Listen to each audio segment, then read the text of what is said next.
நாளைக்கான வீடியோக்கான ஒரு ப்ரோமோ தாங்க வந்திருக்கு. ப்ரோமோ வந்து சூப்பராக இருந்துச்சு அப்படின்னு தாங்க சொல்லணும். அதாவது நம்ம கதிர் இருக்கார்ல, கதிர் வந்து ஃபேக்கான ஒரு விஷயத்தை ரெடி பண்ணிட்டு வந்து குடும்பத்துக்கு முன்னாடி எல்லாருக்கு முன்னாடி போட்டு காட்டி இந்திராவோட மானத்தையே வாங்கிட்டாரு. ஜெயா வந்து இப்போ தான் நம்பியிருந்தாங்க இந்திரா வந்து நல்லவங்க, அந்த போட்டியில் கூட ஃபஸ்ட்டு இருக்காங்க அப்படிங்கிற மாதிரி கூட சொல்லியிருந்தாங்க. ஆனால் அதுக்குள்ளே பார்த்தோம்னா நம்ம கதிர் எல்லாத்தையுமே ஸ்பாயில் பண்ணி இந்திரா மேலே வந்து ஒரு கெட்ட பேர் வர வச்சு முக்கியமாக வந்து அவங்கள வீட்டை விட்டு வெளியே அனுப்புகிற அளவுக்கு வந்து கொண்டு வந்துட்டாங்க அப்படின்னு தாங்க சொல்லணும். அதெல்லாம் பார்க்குறவங்க சேனலை மட்டும் மறக்காமல் லைக் அண்ட் சப்ஸ்கிரைப் மட்டும் பண்ணிடுங்க.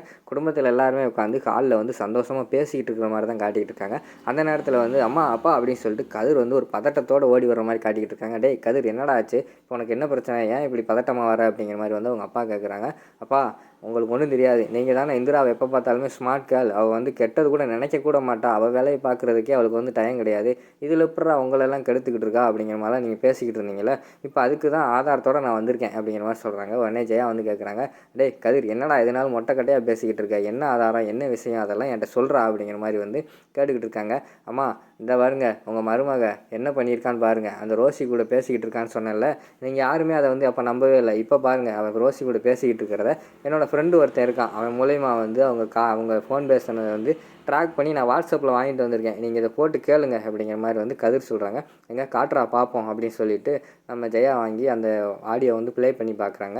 அதில் வந்து இந்திராவும் ரோசியும் பேசிக்கிட்டு இருக்கிற மாதிரி தான் காட்டிக்கிட்டு இருக்காங்க. ஃபஸ்ட்டு இந்திரா வந்து சொல்கிறாங்க, ரோசி அமைதியாரு, இப்போ வந்து நம்ம அமைதியாக இருக்கிற நேரம் தான், ஏன்னா இப்போ வந்து வீட்டோட கண்ட்ரோல் முழுக்க வந்து என் கையில் கிடையாது, எல்லா கண்ட்ரோல் வந்து ஜெயா அவங்க கண்ட்ரோலில் தான் இருக்குது, இந்த கண்ட்ரோல் அவங்க கையில் இருக்கிற வரைக்கும் நம்ம எதுவுமே செய்ய முடியாது. கொஞ்சம் கொஞ்சமாக அவங்க மனசை மாற்றி என்னை நம்ப வச்சு நான் எல்லா கண்ட்ரோலையுமே அவங்க கையிலேருந்து என் கையில் வாங்க போகிறேன். அப்படி வாங்கிட்டேன்னா அதுக்கடுத்து நம்ம எல்லா திட்டத்தையும் நிறைவேற்றுவோம். இந்த வீட்டுக்கு ஜெயாவை வந்து ஒன்றும் இல்லாமல் ஆக்குறது தான் நம்மளோட ஃபஸ்ட்டு குறிக்கோள். அவங்கள ஒன்றும் இல்லாமல் ஆக்கிட்டு அதுக்கடுத்து எல்லா திட்டத்தையும் நம்ம நிறைவேற்றுவோம், நீ ஒன்றுமே கவலைப்படாத அப்படிங்கிற மாதிரி சொல்லிக்கிட்டு இருக்கிற மாதிரி காட்டுறாங்க.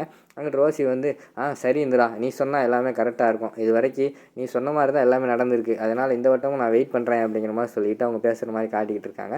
அதை பார்த்தோன்னே நம்ம ஜெயாவுக்கு வந்து பயங்கரமான கடுப்பாயிடுது. என்ன இப்படி இவளா இப்படி பண்ணுறா அப்படிங்கிற மாதிரி யோசிச்சுக்கிட்டு இருக்காங்க. அம்மாடி என்னம்மா இந்திரா, அவன் என்னென்னமோ சொல்லிக்கிட்டு இருக்கான், இதெல்லாம் உண்மையாம்மா, என்னம்மா ஆச்சு அப்படிங்கிற மாதிரி வந்து நம்ம ராமச்சந்திரன் நேரம் கேட்குறாங்க. அங்கிட்டு ராகினிக்கு வந்தால் பயங்கரமான சந்தோஷம், நம்ம கதிர் வந்து பயங்கரமாக பிளான் போட்டு பக்காவாக எல்லாம் முடிக்கிறானே அப்படிங்கிற மாதிரி அவங்க அந்த பக்கம் சந்தோஷப்பட்டுக்கிட்டு இருக்கிற மாதிரி காட்டிக்கிட்டு இருக்காங்க. இந்த பக்கம் மெதுவாக வந்து நம்ம கோவப்பட்டுக்கிட்டு நம்ம ஜெயா இருக்காங்களா, அவங்க வந்து இந்திரா பக்கத்தில் வர மாதிரி காட்டிடுறாங்க. வந்தோடனே என்ன இந்திரா, என்ன ஆடியோ இது, நீ தானே பேசுனது அப்படிங்கிற மாதிரி சொல்கிறாங்க. அத்தை இல்லை அத்தை, அது என் வாய்ஸே கிடையாது, நான் பேசலை அப்படிங்கிற மாதிரி சொல்கிறாங்க.